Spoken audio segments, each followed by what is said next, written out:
First thing I want to say is thank you, Stephen A. Thank you, JJ. Thank you, Perk, for allowing me to be on this show. It's good anytime we can talk ball. But I got a couple things I want to say to both you guys. First, to Perk, I want to say I don't think the MVP race is based on a demographic scale, but I do think there is a goalpost as far as play and what is the criteria. Is it a team thing? Is it a stat thing? As far as JJ, you said there's no goalpost. I don't agree with that. But there's a lot of things you said that I want to get into, JJ, because you're a stat guy. You're a weird guy. You're a weird stat guy, analytics guy, advanced stats, all of those things. PER, per 100 possessions. That's what you want to talk about. So me, I have no problem calling myself a weird guy either. So I went a little bit deeper than what you did. And what I have is the only players to win MVP scoring under 20 points per game since 1960 are Bill Walton, Bill Russell, Wes Unseld, and Steve Nash. How do you like that? And you try to debunk Perk's point by saying Magic Johnson wasn't a top 10 scoring guy. You tried to say that,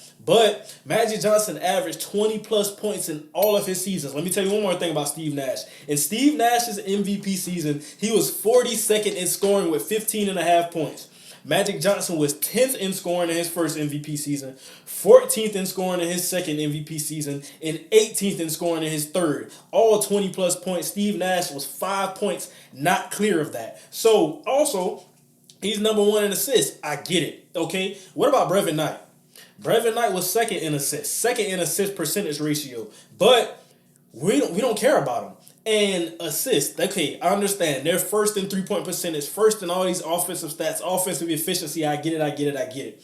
But like I said, we didn't say anything about Amari Stoudemire. What about his teammate Sean Marion, a dog on the wing? We didn't say anything about those guys. Sixth in field goal percentage, okay, I understand that. Second in three-point percentage, but he had 2.9 attempts. So he's basically making 1.5 threes a game, 1.3 threes a game. So that's nothing. And also, 55 in minutes per game. LeBron, Kobe, all those guys, they did more. Tim Duncan, anybody you want to say, 17th in PER. So if we're making the argument for Jokic, and we're saying the criteria, the advanced stats, they're just blowing out of the water. Assist, everything. He's an assist percentage with Tyrese Halliburton, all of those guys. Center in the conversation with point guards. Why does this not matter for Steve Nash? That's why I'm saying the goalpost has changed. He was 15th in win shares, 10.9 win shares. His teammate, Amari Stoudemire, was number 3. Steve Nash, the MVP winner back-to-back in his first MVP season, 15th in win shares. Amari Stoudemire was ranked 3. And I'm not done with you. JJ. I got some more things to talk about. Player of the week twice. Out of the entire NBA season, he was player of the week twice. December 26th that week and February 16th. His MVP moment was a 33-point, assist game and a 2-point win over the Sacramento Kings, who also had a good season that year. But let's talk about his next MVP season, 2005-2006. You said it's a weird MVP season, and I want to talk about that because the goalpost. What is the goalpost? You said there's not one. I think there is one. LeBron and Kobe ranked 2nd and 4th over, you said, the Spurs and Pistons, 2 good teams that season. You said that, right? Okay, so LeBron and Kobe, Cleveland Cavaliers, Los Angeles Lakers, ranked 2nd and 4th in the MVP votes over Chauncey Billups and Tim Duncan, who ranked 5th Chauncey Billups and 8th Tim Duncan. What is the criteria? Because if we're on that same criteria, if we're basing it off of that, Chauncey Billups and Tim Duncan should be ranked ahead of Kobe Bryant and LeBron James in that season. Tim Duncan could have easily won this. Chauncey Billups should have got more respect in this season. I don't get it. Then I want to take it even further. 06-07, Dirk wins, but nothing changes. Actually, something does change. In 05-06, as you alluded to, he led the league in win shares with 17.7, and he had a better record than Steve Nash. We're talking about team and impact and things of that nature, but he had a better record in both seasons. And then he doesn't win it. But he wins MVP in the 06-07 season when he has less win shares and a lower PER. So I'm not really getting it as far as that. Let's fast forward to 2016, 2017. That's more neutral in some people's memories, what they remember. Westbrook averaged 31.6 points, 10.7 rebounds, and 10.4 assists. That's the triple-double season. That's the season we had the 50-point triple-double game winner against the Denver Nuggets. I remember it all. And He had votes over Kawhi Leonard. San Antonio Spurs had a great season. Stephen Curry could have easily won this. Again, what is the criteria? The goalpost moved because Westbrook was the 6th seed. He was 5th in win shares. He was 1st in PER. But he was 89th